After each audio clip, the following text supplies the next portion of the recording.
Hello and welcome to Budgeting and Planning with Steph. I'm Steph and I'm glad that you're here to join me today while I go over my budget for October. In the month of October, this is the year 2025, I have a fixed income of $1,550. This is my income for the month. So as you can tell, it's a pretty low income.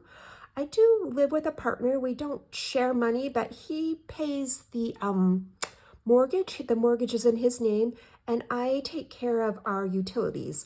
That's how we split up our expenses part of the way.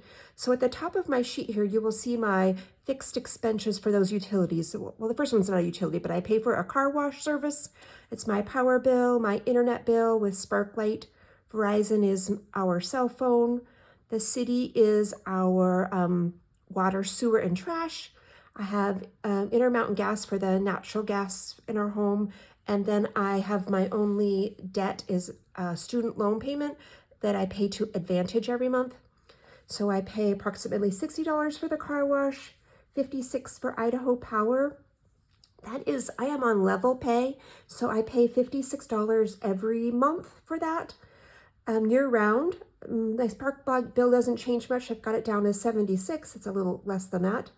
My Verizon bill does change a little bit from time to time, but it's about $129. My city water, sewer, trash does change greatly. I use a lot more water in the summer than I do in the winter. So that, but I did go in and average out how much it costs, and it is about $112 per month. They don't offer the level pay option, so I'm budgeting that on my own. And then my natural gas bill is also set at level pay, so I pay $32 a month. And I am currently in deferment on my student loan, but I do keep paying. So I pay a minimum of $70 a month. So this first part is bills that are automatically set up on auto pay. These all just take care of themselves. I don't have to worry about making the payment. Just need to make sure there's enough money in the account to cover it. But that adds up to $535. The remaining amount, which is $1,015, is what is sort of my flexible income. And this is how I choose to spend it and break it out. So my first line item I have is food. And like most people, food is probably one of your more expensive items. And what I do is I split this up. I give myself $240 in cash. And then in my checking account, I have $195. I have like a meal service that I order sometimes that costs me about $90 a month for food, for weeks worth of food for us. So I've got like 2 weeks worth of that left in there for that reason. I'm going to give myself $10 in cash to start building a reserve to spend at Costco. My partner does buy a lot of the purchases, buy a lot of the items when we go to Costco. So that's often not a huge expense for me, but I do still like to be able to contribute and shop at Costco. I have an item that I call self-care, and that's anything basically that I buy for myself. And I know that I need a haircut, or I have a haircut scheduled this month. So I need $70 for the haircut and the tip. And then I will leave the remaining $30 inside my checking account. I often will spend that on stuff that I want to buy for myself at Amazon, or just gives me some room to be able to use my debit card in that capacity. I have 3 pets. I have a 3-year-old dog and then 2 senior cats, and I often order from them with Chewy. I need to buy like omega-3 vitamins and cat food. That's usually what I get from Chewy. So I leave that in my checking account. I'm not able to spend cash at Chewy. So I've got $100 there. I have a line item that I call Karma, and I'm going to have another video about that more in the future, but I'm giving $25 to Karma, and that'll be cash. And then gas or fuel for my car, I would give myself $75, and that's going to be in cash. I don't drive very much, so $75 is more than enough for me for a month of gasoline. My car is 3 years old, and probably in the next year I'm going to need new tires. So I've decided to start setting funds aside for the tires. So I'm going to give myself $10 for my tire fund this month. I'm not adding anything to auto insurance at this time. I'm like I said, my car is 3 years old, but I know within the next like 8 to 10 years, I probably will purchase another car. So I am employing CDs to save for that new car, and I'll be posting another video about that and the funds that I already have set up for that. But that I'm not contributing it all out of this this month at this point for the CD ladder. I have a couple of subscriptions that add up to about $23. I'm going to leave that in my checking account because that's something that comes out automatically. With all of those pets, I do have frequent visits to the vet and one cat that needs prescription medication. So I have $41 for that. I save that money in a savings account.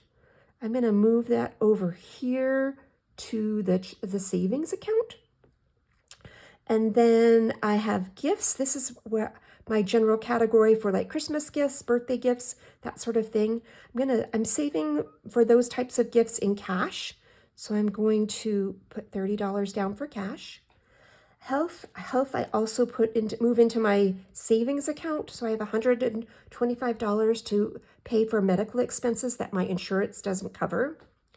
I have categories for travel and clothes, but I'm not contributing to those categories at this time.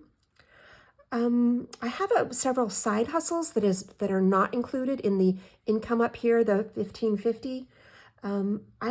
Once I actually earn that money, I will figure out how to allocate it. And most of my side hustle business, or where I make the most of my money on my side hustles, is through resale endeavors. And so I like to send out when I send something to someone that they buy something from me, I put a post office box as my return address, not my home address. So I just paid that in July, but I'm saving up for what I'll owe next year. So I'm going to set $10 in cash aside for my post office box. Long explanation there. I'm going to set aside $10 in cash I can put in my wallet just, for miscellaneous if I happen to go over in one of these budgets for food or gas or something like that. I have a little buffer there. I have an emergency savings account that's what I consider fully funded, but I don't have any emergency cash in my home. And I've decided that that's what I would like to concentrate on next, is getting a little nest egg that I could put my fingers on if I didn't have access to the bank. So I'm going to set $20 in my home emergency fund. I have an account that's called Future Health. I'm not adding to it today, and I will discuss it further, but basically what I'm saving for there is health needs in the future. I am currently 56, almost 57 years old. So in the next decade of my life, I will be receiving Medicare as my health insurance. And most people that have Medicare purchase a Medicare Advantage plan. And those are expensive. So I'm trying to set aside funds to be prepared for that in my retirement years.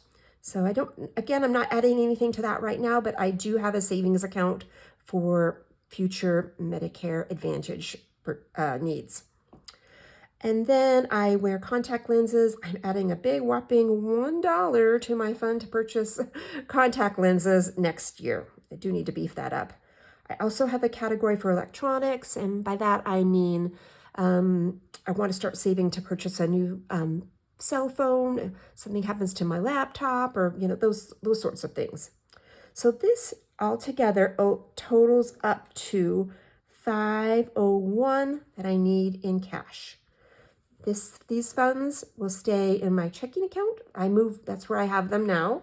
And then I have these two items, the 41 and the 125, that I have moved over into my savings account. If you have any questions about what I'm doing, please feel free to ask. Otherwise, I look forward to seeing you in my next video, where I will be distributing these funds into my cash envelopes and cash wallet. Thank you for your time, and I hope you have a wonderful day.